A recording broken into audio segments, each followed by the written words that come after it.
Hai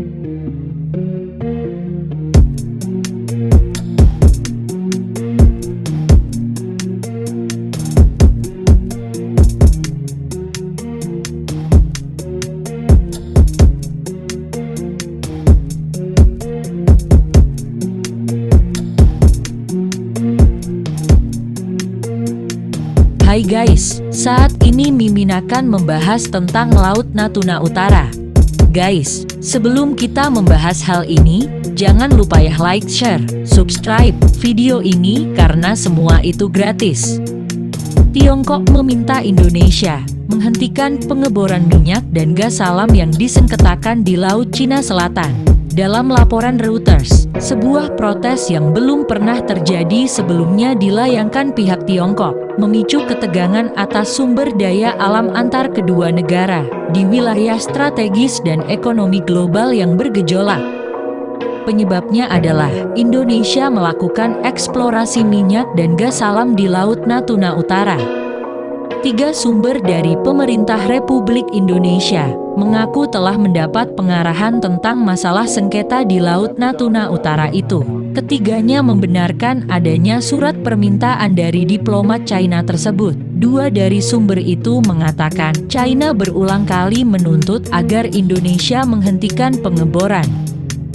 Surat protes oleh Tiongkok dengan tegas mengatakan kepada Indonesia untuk menghentikan pengeboran di lepas pantai untuk sementara, karena terjadi di wilayahnya. Namun jawaban dari pemerintah Indonesia dengan tegas mengatakan bahwa tidak akan menghentikan aktivitas pengeboran, karena itu hak kedaulatan kami, kata anggota Parlemen Indonesia kepada Reuters. Surat dari China itu sedikit mengancam, karena itu adalah upaya pertama diplomat China untuk mendorong agenda 9 garis putus-putus mereka terhadap hak-hak kami di bawah hukum laut, kata anggota Parlemen Indonesia. Saat dihubungi Reuters, baik Kementerian Luar Negeri China, Kementerian Pertahanan China, maupun Kedutaan Besar China di Jakarta, belum menanggapi permintaan komentar terkait isu tersebut.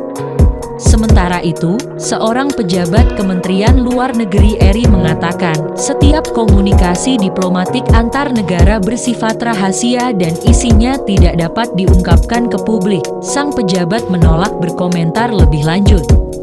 Dimuat dalam tribunmedan.com, Menko Polhukam RI menyatakan tidak akan pernah menyerah 1 inci pun.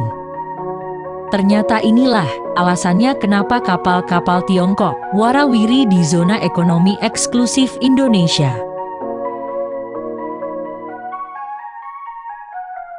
Salah satu anggota Parlemen Indonesia juga menyampaikan bahwa dalam surat terpisah, Tiongkok juga melakukan protes atas latihan militer Garuda Shield 2021 antara Indonesia dan Amerika Serikat. Latihan tersebut melibatkan 4.500 tentara dari Amerika Serikat dan Indonesia, dan telah menjadi kegiatan rutin sejak 2009. Menurut anggota Parlemen Indonesia, ini adalah protes pertama China terhadap latihan militer tersebut. Kelihatannya Tiongkok benar-benar dibuat panas oleh Indonesia, namun kedua belah pihak baik Tiongkok dan Indonesia terlihat tidak ingin gegabah. Klaim sepihak Tiongkok atas Naindas lain menjadi penyebab tumpang tindihnya batas perairan antara ASEAN dan Tiongkok, dan hal ini menyebabkan ketegangan di kawasan ASEAN, terutama di kawasan Laut Cina Selatan. Sengketa ini akan sangat berpengaruh kepada kestabilan ASEAN dan dunia. Berdasarkan Konvensi PBB 2017 bahwa ujung selatan Laut Cina Selatan adalah wilayah zona ekonomi eksklusif Indonesia dan dinamakan Laut Natuna Utara. Namun, China keberatan dengan perubahan nama itu dan berkeras bahwa perairan itu berada dalam klaim teritorialnya yang luas di Laut China Selatan yang ditandai dengan 9 garis putus-putus berbentuk U. Sayangnya, batas wilayah yang diklaim Beijing secara sepihak itu sama sekali tidak memiliki dasar hukum menurut Pengadilan Arbitrase Permanen di Den Haag, Belanda, pada 2016.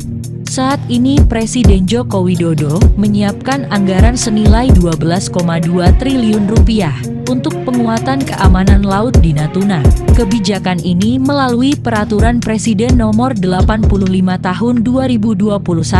Kebijakan ini dikeluarkan untuk menjaga kestabilan dan keamanan di kawasan Natuna dari intervensi asing. Oke guys, sekian dulu ya pembahasan kita. Jangan lupa like, share, dan subscribe, karena semua itu gratis.